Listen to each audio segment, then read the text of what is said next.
நம்ம சென்னை சில்க்ஸின் ஆடி blast சேவிங்ஸும் blast கலெக்ஷனும் blast. தமிழக அரசியல் வரலாற்றில் பல தலைவர்களை நாம் பார்த்திருக்கிறோம். இந்த உணவு அளிப்பது என்பது ரொம்ப அவசியமானது. முதல்ல நீதி கட்சி ஆரம்பித்த காலத்தில் தான் முதல்ல பள்ளிக்கூடங்களிலே உணவு அளிக்கிற திட்டத்தை உருவாக்கினார்கள். அதற்கு பின்பாக பெருந்தலைவர் காமராஜர் அவர்கள் மதிய உணவு திட்டத்தை கொண்டு வந்தார்கள். அதற்கு பின்பாக சத்துணவு திட்டம் என்று அதை விரிவுபடுத்தி வேகப்படுத்தி மிக சிறப்பாக எல்லாருக்கும் உணவளிக்க வேண்டும் என்று புரட்சி தலைவர் எம்ஜிஆர் கொண்டு வந்தார்கள். ஆனால் இப்போது முந்தைய அரசு 8ஆம் வகுப்பு வரை பள்ளிக்கூடங்களிலே காலை உணவு திட்டத்தை அறிமுகப்படுத்தியதை அந்த கட்சி செய்தது என்பதற்காக நிறுத்திவிடாமல் அதை விரிவுபடுத்தி 8ஆம் வகுப்பு வரைக்கும் கொண்டு வர வேண்டும் என்று வைத்து மக்களுக்கு நன்மை செய்ய வேண்டுமென்றால் கட்சி, ஜாதி, மத, இன, மொழி வேறுபாடின்றி செய்ய வேண்டும் என்று நினைக்கிற ஒப்பற்ற தலைவர் நம்முடைய முதல்வர் தளபதி விஜய் அவர்கள் அந்த திட்டத்தை விரிவுபடுத்தினார்கள்.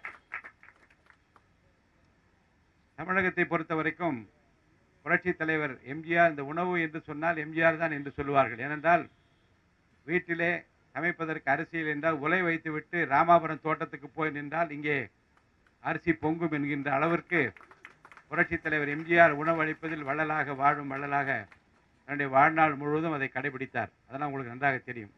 இப்போ தமிழக வெற்றி கழகம் ஆட்சிக்கு வந்துவிட்டது. ஆட்சிக்கு வந்ததனால்தான் தளபதி நம்முடைய மாண்புமிகு நெஞ்சமெல்லாம் நிறைந்திருக்கிற முதல்வர் செய்கிறாரா என்றால் ஒன்றை நீங்கள் மனதில் வைத்துக் கொள்ள வேண்டும். நீங்களா எத்தனை வருஷமா இருக்கீங்க மாவட்டம் கட்சியில்? 33 வருஷமாக அவரோடு இருக்கக்கூடியவர். நம்முடைய பகுதிக்கு நீங்கள் எவ்வளோ வருஷமா இருக்கீங்க? பகுதி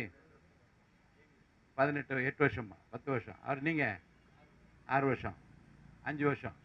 இங்கே பார்த்தீர்கள் என்றால் கட்சி ஆரம்பிக்கிறதுக்கு முன்னாலே இந்த கட்சி ஆட்சிக்கு வருமா, கட்சி ஆரம்பிப்பாரா என்றெல்லாம் தெரிந்து கொள்ளாமலே இந்த கட்சியில் இணைத்து கொண்டு அவரோடு இணைந்து கொண்டு ரசிகர் மன்றத்தில் இருந்து மக்கள் நலப்பணி இயக்கமாக அது மாறிய போது என்னென்ன திட்டங்களை வகுத்தார் என்பதில் என் நெஞ்சை தொட்டது 2 விஷயங்கள். ஒன்று, காலை உணவு திட்டம் என்று வைத்தார். எல்லாருக்கும் உணவளிக்க வேண்டும் என்று எல்லா இடங்களிலும் சொந்த காசிலே யாரிடமும் கையேந்தாமல் நம்முடைய கட்சியை சேர்ந்தவர்கள் சொந்த காசிலே தொடர்ந்து அதை வழங்கி வரும் நிலைமை தமிழ்நாடு முழுவதும் இன்றைக்கும் நடந்து கொண்டுதான் இருக்கிறது. அதே போன்றுதான் பிரெட் பால் தர வேண்டும் என்று அது தருகிற அந்த திட்டமும் இன்றைக்கு தமிழ்நாடு முழுவதும் நிறைவேற்றி அது சைலண்டாக விளம்பரம் இல்லாமல் அந்த பணியை மக்கள் இயக்கத்தின் மூலமாக நம்முடைய முதல்வர் முன்னாலே செய்தார். ஏதோ இன்றைக்கு முதல்வராகிவிட்ட காரணத்தினாலே திட்டங்களை தீட்டுவது என்பது அல்ல.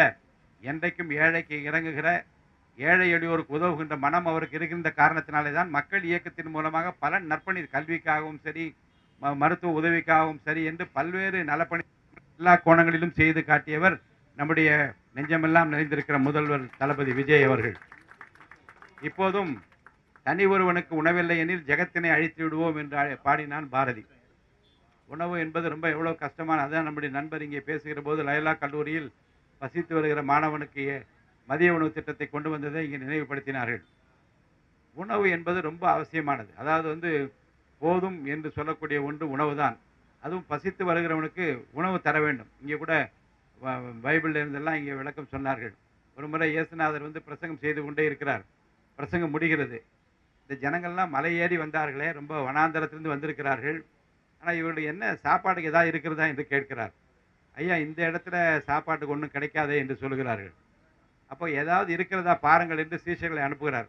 ஒரு பையனிடம் 5 அப்பமும் 2 மீன் துண்டு தான் இருக்கிறது என்று சொல்கிறார். உடனே பார்க்குற ஆணத்தை அண்ணாந்து பார்த்து ஜெபிக்கிறார். இதை போய் பரிமாறுங்கள் என்று சொல்கிறார். உடனே போய் வந்த மக்கள் அத்தனை பேருக்கு சாப்பாடு கிடைக்கிறது. எல்லோரும் கொடுக்கிறார். இது என்ன காட்டுகிறது என்று சொன்னால், பசித்து வருகிறவனை அவன் வயிறு நிறைத்து அனுப்ப வேண்டும் என்பது எல்லாருக்கும் உரியது. அதைத்தான் நம்முடைய தமிழ்நாட்டிலும் இன்றைக்கு ஏழை எளியவர் இல்லாத ஒரு மாநிலமாக மாற்ற வேண்டும் என்பதற்காக, வறுமை கோட்டின் எல்லைக்கு கீழே இருக்கிறவர்களை கைதூக்கி விட வேண்டும் என்பதற்காக இன்றைக்கு நம்முடைய முதலமைச்சர் அவர்கள் சீரிய திட்டங்களை எல்லாம் தீட்டிக் கொண்டிருக்கிறார்கள். உங்களை போன்று சபாநாயகர் என்றும் நானும் ரொம்ப ஆர்வமாக இருக்கிறேன். அரசாங்கம் என்ன சொல்ல போகிறது, என்ன செய்திகள் அறிவிக்கப் போகிறது, என்ன பட்ஜெட்டில் வரப்போகிறது என்று உங்களை போன்று நானும் ஆர்வமாக இருக்கின்றேன். ஏனென்றால் மக்களுடைய எதிர்பார்ப்பு ரொம்ப அதிகமாக இருக்கிறது. முதல்வர் ஒன்று தான் சட்டசபையில் கேட்டார். நிறைய பேர் வாக்களித்தார்கள். அதிகமாக கிள்ளி கொடுப்பார்கள் என்று எதிர்பார்த்த நேரத்தில் அள்ளி கொடுத்தார்கள்.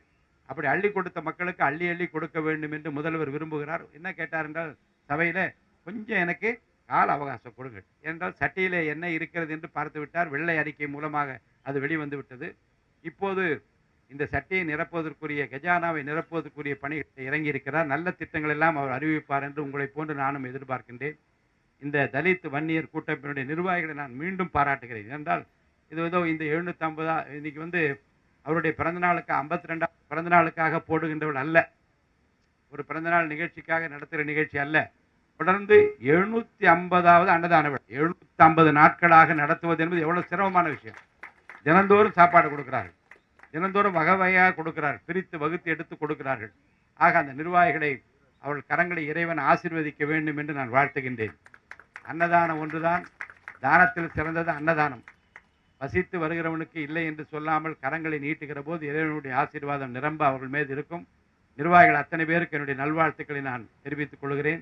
பசி என்று மக்கள் காத்திருக்கின்றால் அதே நேரம் காக்க வைக்காமல் இந்த உணவு வழங்கு திட்டத்தை 52வது நம்முடைய முதலமைச்சர் மாண்புமிகு நெஞ்சம் நிறைந்திருக்கிற ஜோசப் விஜய் அவர்களின் பிறந்தநாளை முன்னிட்டு நடைபெறுகின்ற இந்த அன்னதான நிகழ்ச்சி சிறப்பாக நடைபெறுவதற்கு என்னுடைய வாழ்த்துக்களை தெரிவித்து விடைபெற்றுக் கொள்கின்றேன். நன்றி, வணக்கம்.